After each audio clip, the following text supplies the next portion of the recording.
হাদিসটি মুসলিম শরীফের হাদিস 266 নম্বর হাদিস, চতুর্থ খণ্ড।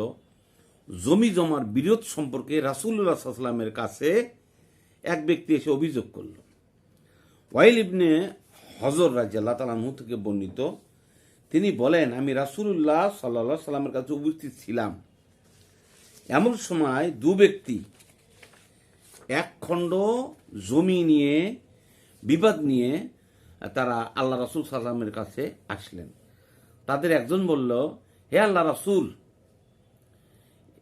সাল্লাল্লাহু আলাইহি ওয়াসাল্লাম, আমরা আপনার কাছে একটি ব্যাপারে নিয়ে এসেছি, আপনি একটু সমাধান করে দিন। এক ব্যক্তির নাম ছিলেন ইমরুল কাইস ইবনে আবেদ আল কিন্দি, আর আরেক ব্যক্তির নাম ছিলেন এটা বাদী যে আল্লাহর রাসূলের বাদীর নাম হলো ইমরুল কাইস ইবনে আবেদ আল কিন্দি, আর বিবাদীর নাম হলো রাবিয়া ইবনে আবদান, মানে যার বিরুদ্ধে অভিযোগ করা হয়েছে। অভিযোগকারী এবং যার বিরুদ্ধে অভিযোগ করা হয়েছে, যে অভিযোগ করে তাকে বলা হয় বাদী, আর যার বিরুদ্ধে অভিযোগ করা হয় সে হলো বিবাদী। আল্লাহ রাসূল সাল্লাল্লাহু আলাইহি সাল্লামের কাছে এসে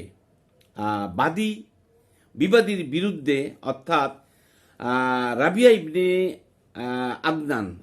ইবনে আদনানের বিরুদ্ধে ইমরুল কাইস ইবনে আবেস আল কিন্দি অভিযোগ করলেন, ইয়া রাসূলুল্লাহ, আমার এক খণ্ড জমি আছে, বাপদাদার পৈতৃক সম্পত্তি, যেটা আমাদের বাপদাদার একদম কাছের পৈতৃক সূত্রে পাওয়া। এই জমিটি বিবাদী রাবিয়া ইবনে আবদান বা আদনান অথবা আবদান নাম ব্যবহার করা হয়েছে, সে জোর করে ভোগ দখল করে খাচ্ছে। আমরা যখন তার কাছে দাবি জানাই যে জমিটি আমাদের বাপদাদার পৈতৃক সম্পত্তি, আপনি আমাদের জমি আমাদেরকে ছেড়ে দিন। এখন যে বিবাদী, যিনি নাম রবিয়া ইবনে আবদান যার নাম, উনি বললেন, এটা তো আমি অনেক আগে থেকে চাষবাস করে খাই, এটা আমি চাষবাস করে খাই, এই ব্যাপারে এটা তো জমি এখন আমার, আপনার কি দাবি দেওয়া আছে? এই কথা বলে দুইজনই রাসূলুল্লাহ সাল্লাল্লাহু আলাইহি ওয়াসাল্লাম, এখন ইমরুল কাইস আল কিন্দি বলেন, চলো আমরা রাসূলুল্লাহ সাল্লাল্লাহু আলাইহি ওয়াসাল্লামের কাছে যাই, উনি যে সমাধানটা দিবে এই সমাধান আমরা মেনে নেব। এবার রাসূলুল্লাহ সাল্লাল্লাহু আলাইহি ওয়াসাল্লামের কাছে বাদী ইমরুল কাইস ইবনে আবেদ আল কিন্দি, উনি হলো বাদী, জমির দাবিদার।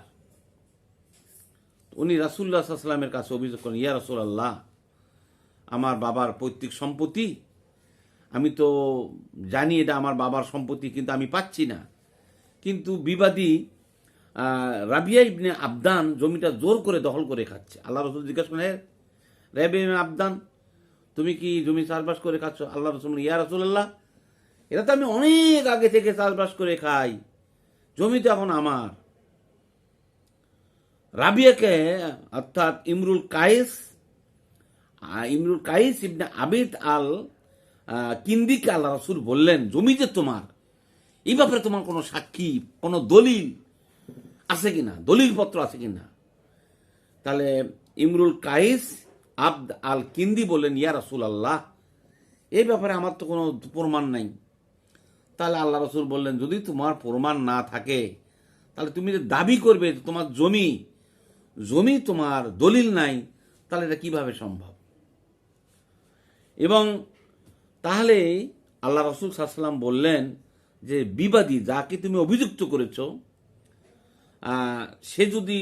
তাকে যদি শপথ পাঠ করানো হয়, সে যদি শপথ খায় যে জমি তোমার না, আল্লাহর কসম খায়, সে যদি কসম করে বলে, তাহলে তুমি কি সাক্ষী মানবে? তখন সে যদি সাক্ষী দেয়, আল্লাহর কসম খায়, সে যদি কসম করে বলে জমি আমার, তাহলে তো জমি তার। তখন এই যে বাদী ইমরুল কাইস ইবনে আবেদ আল কিন্দি বলেন, ইয়া রাসূলুল্লাহ, সে তো মুশরিক ব্যক্তি, সে একবার কসম খাবে কেন, সে 10 বার কসম খাবে, কারণ জমি তো তার না, সে তো মুশরিক, সে তো মিথ্যা কথা বলতে পারবে। অতএব, আর আমি তো মুসলিম, আমি তো মিথ্যা কথা বলতে পারবো না, কসম আমি হালালভাবে খেতে পারবো, কিন্তু তাহলে সে কসম করে জমি যদি তার হয়ে যায় তাহলে তো ইয়া মারাত্মক। তখন আল্লাহ তাআলা সুবহানাহু ওয়া তাআলা মুহাম্মদ সাল্লাল্লাহু আলাইহি ওয়াসাল্লামের কোরআনের আয়াত নাযিল করলেন যে ইন্নাল্লাযীনা ইয়াসতারুনা বিআহদিল্লাহি সামানান কলিলান, যারা দুনিয়ার স্বার্থের জন্য কারো জোর দখল করে কোনো জমি দখল করে ভোগ করে খায়, আল্লাহ তাদেরকে কঠিন শাস্তি দিবেন এবং আল্লাহ তাদের থেকে মুখ ফিরিয়ে নেবেন। সাবধান, তোমরা কারো জমি জোর জবর দখল করে ভোগ করো না। এক বিঘত অর্থাৎ একটা করে যদি হয়, 12 ইঞ্চি জায়গাও যদি হয়, তোমরা এই কাজ তোমরা করো না। সামানান কালিলান, তাহলে আমি যদি সামান্য বিনিময়ে যদি তোমরা এই কাজ করো, তাহলে আমি আল্লাহ তোমাদের থেকে মুখ ফিরিয়ে নিব। সম্মানিত ভাইরা, এরকম বহু ঘটনা রয়েছে। জমি ফিরিয়ে নেওয়া, জমি দখল করে খায়, এর থেকে আমরা সাবধান থাকব। আল্লাহ তাআলা আমাদের সকলকে তৌফিক দান করুক। ভিডিওটি ভালো লাগলে লাইক এবং শেয়ার দিবেন, আমি সবাই সওয়াব পাবেন ইনশাআল্লাহ, আশা করি।